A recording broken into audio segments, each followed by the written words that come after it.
The European World, 400 to 1450, Chapter 4, A Good Night's Work, War and Feudalism. One day in the mid-9th century in England, a boy named Alfred sat with his mother and brothers looking at a book. It was a volume of poetry from their people, the Saxons, who were Germanic but had lived in England for several centuries. Alfred's mother told the boys that she would give the book to the first one who learned it by heart. The book was beautiful, with large, colorfully painted capital letters, and Alfred yearned to possess it. He took it to his tutor, who read it aloud just once. Alfred then returned to his mother and repeated the poems exactly. She kept her word and gave him the book. But Alfred was more than a book-loving medieval youth with an excellent memory. He was heir to the throne of Wessex, a kingdom in southwestern England. Alfred would become renowned in his time and afterward for saving part of England from fierce, terrifying enemies who swept over Europe like a tidal wave. Those enemies were the Vikings, men from the fjords of Scandinavia. Their native region had little agricultural land, and by the late 8th century the population had outgrown the land's ability to support it. The Scandinavian peoples, Swedes, Danes, and Norwegians, turned to fishing, trade, and plunder. They developed boats that could navigate both the rough Atlantic Ocean and the shallow rivers of Europe. Carrying crews of 40 to 100 men, driven by oars and sails, these craft carried the Swedes across the Baltic Sea and down rivers to the Black Sea and Constantinople. Along the way, Swedish kings founded the cities of Novgorod and Kiev in modern-day Russia and the Ukraine. Known as Rus, these Vikings gave their name to Russia. The Danes and Norwegians came to Europe as traders but later turned to raiding. They plundered monasteries, towns, and villages, taking gold and silver and livestock. They killed those who resisted them and destroyed valuable manuscripts. The feeble governments of 9th century Europe were no match for them. Ireland had never had a strong government. England was split into two small kingdoms, and weak kings ruled the divided Carolingian Empire. Who could withstand the determined pirates from Scandinavia? England, wealthy and close at hand, was their first target. In 787, Vikings destroyed the monasteries of northern England. Then they attacked and plundered London on the Thames River, but they could get not farther inland because London's bridge was too low for them to go under. With typical vigor, the Vikings solved that problem. They attached ropes from their boats to pilings driven into the riverbed, then rowed rapidly downstream, tearing down the bridge. By the mid-9th century, Viking raiders had taken Ireland. An Irish monk wrote of the Viking raids, 100 hard-steeled iron heads on one rock, and 100 sharp, ready, cool, never-rusting brazen tongues in each head, and 100 garrulous, loud, unceasing voices from each tongue, could not recount what all suffered of hardship, of injury, and of oppression in every house from these valiant, wrathful, foreign, purely pagan people. The Vikings also ventured up the rivers leading into France. They reached Paris in 845 and Aachen, Charlemagne's former capital, in 881, before going into Spain and the Mediterranean Sea. Vikings sailed westward as well. Venturing far into the North Atlantic, they settled Iceland and Greenland in the late 9th century. SWAT. Vikings defeat Charles the Fat. A few European rulers managed to halt the Vikings. Alfred of Wessex stopped their advances in the 870s and even won back some English territory from them. He established a diagonal boundary across England, leaving the north to the Vikings and protecting the south. To this day, places in the territory north of this boundary have Danish names. In the German-speaking eastern part of the former Carolingian Empire, the king not only defeated the Danes but also fought off another group of invaders, the Magyars, or Hungarians. Traveling on horseback, the Hungarian raiders took plunder and murdered the people. They eventually settled in what is today called Hungary. In the weaker western part of the Carolingian Empire, the Vikings gained control of a region on the Atlantic coast of France. The Carolingian king granted their leader the title of Duke. The territory they controlled was a dukedom called Normandy after the Norse who settled it. This name for the Scandinavians refers to the north from which they came. They wanted to plunder eastern France by taking their boats up the Seine River, but the bridges of Paris were not easy to destroy, and the Count of Paris had strung a chain across the river. The Vikings offered to spare Paris if the people would let them pass. The Parisians refused, and the city withstood 2 years of siege.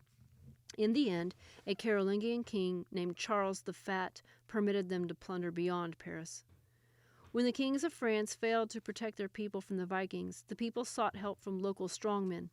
A nobleman named Odo became king in 888 after successfully defending Paris from the Vikings. His nephew, Hugh Capet, the Count of Paris, became king in 987. Hugh's successors, the Capetian dynasty, ruled France until the early 14th century. At first, though, Hugh ruled only the area around Paris. The rest of France was under the control of powerful nobles. Nobles maintained households of armed servants to help them defend their territory. All noblemen trained to become knights or warriors. A knight took an oath of loyalty or fealty by kneeling before his lord and placing his hands in the lord's hands, promising to protect him. And a medieval law book provided a model for the wording of the oath.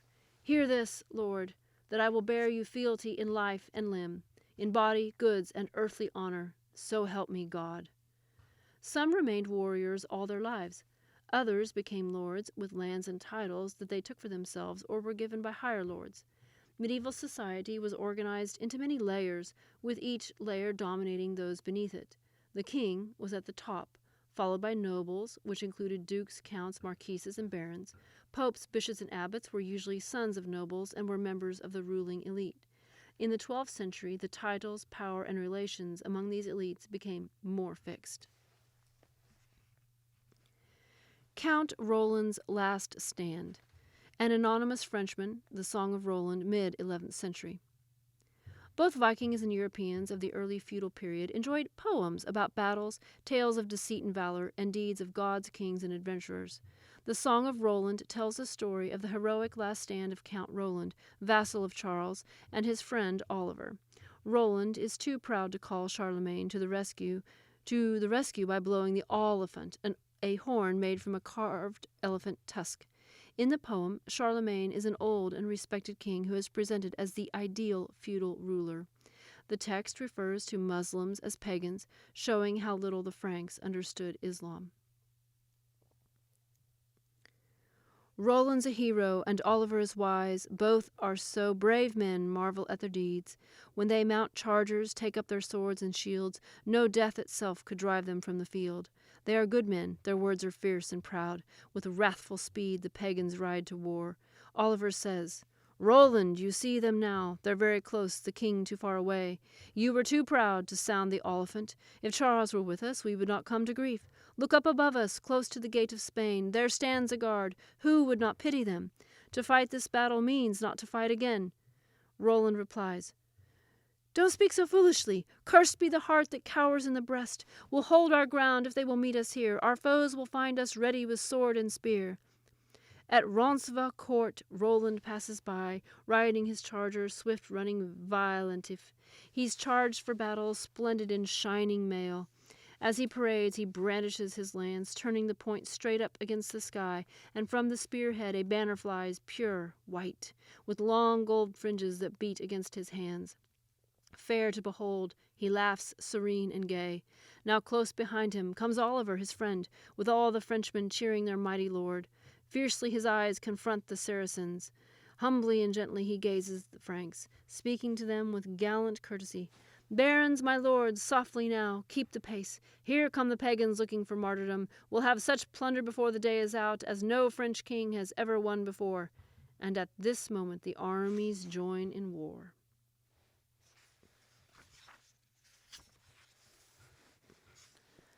"22 oxen will buy you a knight." A knight's training was long and expensive. Noble boys began preparing for knighthood when they were 7 or 8. They learned to ride horses, wear helmets and armor, and use swords and spears. Warfare changed in the 12th century. The Romans had used foot soldiers, and the Germanic tribes had used highly mobile horsemen. But as armor and weapons became heavier, knights began using larger war horses that could carry armored fighters bearing shields, lances, and swords. The cost of a knight's armor and weapons was the same as the price for 22 oxen. A peasant's largest plow team was 8 oxen, so becoming a knight was far beyond any peasant's means. Another military development was the defensive fortress, or castle.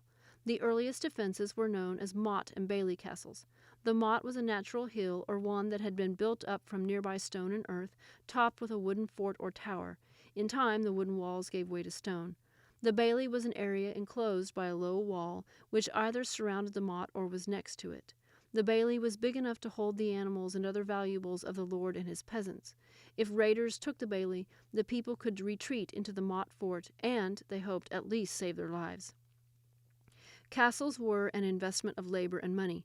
The people who built them became the protectors of their neighbors, but the neighbors had to repay the favor.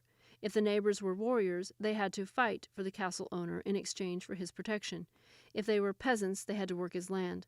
Modern historians use the term feudalism for this network of personal ties and mutual obligations, which held together medieval society and government. Powerful lords needed fighters to protect and administer their territory, so they offered land to less powerful warriors who then became their vassals, from the Latin word vassus, meaning servant. In return, vassals promised to look after their lord's interests. The grant of land was called a fief, rhymes with leaf, which comes from the old German word Viehhu, meaning property. In theory, the king owned all the land. Dukes and counts simply used it at his pleasure. They, in return, granted it to barons and knights. But because the kings were weak, dukes and counts had considerable control over their lands. Bishops and abbots also had fiefs and granted parcels of land to vassals. Feudalism, which originated in France and spread to Germany and England, imposed duties and granted rights. A vassal who received a fief swore to be loyal and serve his lord in times of need. In the early 12th century, for example, a vassal swore his loyalty to Count William of Flanders, modern-day Belgium, with these words: "I promise on my faith that I will in future be faithful to Count William and will observe my homage to him completely against all persons in good faith and without deceit." Fighting was a vassal's first obligation. The vassal had to serve his lord in war at his own expense, providing armor, horses, and men. But if a period of service lasted longer than 40 days, the lord helped him pay the cost. The vassal also had to accompany his lord in times of peace, be present at the lord's castle for 2 or 3 months each year, and contribute to the lord's expenses. Lords reserved the right to reclaim land from rebellious vassals. In practice, however, reclaiming land could be difficult because an angry vassal might attack the lord's castle or cause a revolt among his fellow vassals. A more convenient solution was to control inheritance. When a vassal died, the lord had the right to relief, which meant imposing a tax for passing the estate to the vassal's heir. If a vassal died leaving children under the age of 21, the lord claimed the children as his wards until they reached that age. During this period, the lord took the income from their estate. He also had the right to marry the vassal's widow and daughters to anyone he chose. Solemn oaths of loyalty from vassals and promises of protection from lords in the 12th century created more order than had been known in the previous 2 centuries. Still, small battles over land were frequent in feudal Europe. Conflicts arose when vassals accepted fiefs from more than one lord and wound up with competing loyalties. Other fights broke out when someone inherited a fief but could not defend it. On such occasions, rival nobles fought over the land on the battlefield or asked their lords to intervene. The laws of inheritance produced a body of restless fighting men. The Frankish custom of dividing estates equally among all sons had given way to primogeniture, an inheritance by the firstborn son. If there were no sons, daughters inherited in equal portions. Without land, younger sons needed other ways to make a living. Some became priests or monks, occasionally against their wills. But many younger sons who had been raised to be knights were unsuited to the religious life. Some became lords' vassals and earned a fief this way, while others tried to conquer land for themselves. In this time of conflict over land, noble women had to be able to control their castles when their husbands or fathers were away fighting. Although they were not trained to fight, these resourceful women learned to administer estates, run households full of rough warriors, and organize the defense of a besieged castle. A woman who inherited a fief took the same vows of loyalty to the lord that a man would take. She also had to supply a knight to fight in her place. The same was true of abbots and bishops who held fiefs. Noble marriages were not made for love, but to create alliances between families. A noble woman who had no brothers was a valuable heiress because her husband would get the use of her fief. Such women were married off by their fathers or lords when they were quite young. A girl or woman had no say in the matter. She would simply be married to the man with the best potential for political alliance, land gain, or military aid. Membership in the ranks of nobles was hereditary, which meant that the privileges of nobility could be gained only by birth. The noble class and the clergy, many of whom were younger sons of nobles, made up about 5 to 10% of the total population. The other 90 to 95% were peasants. Artisans and merchants were few, for agriculture was medieval Europe's main economic activity. The villain of the story. Peasant life had also changed since the time of Charlemagne. The adoption of the horse collar, which distributed weight around a horse's shoulders rather than pulling a strap against its neck, let horses pull heavily loaded carts. The horseshoe also came into use, keeping horses' hooves from splitting when the horses hauled heavy loads. Improved plows, with blades to cut heavy sod, meant that previously unfarmed land could now be brought into cultivation. These improvements in agriculture helped peasants produce much more food than before. Agriculture by the 12th century was organized around long parcels of land called manors, which usually included a village. A fief could be as small as part of a manor or as large as many manors. Within each manor, peasants lived in village houses amid gardens and outbuildings. The village had a church and a priest's residence. It might also have a manor house where the lord stayed when he visited, and a residence for his estate manager, the steward. Around the village were the fields. Each field was several hundred acres in area and was divided into strips. The best strips were the lord's. Others were reserved for the local priest. The rest were divided among the peasants.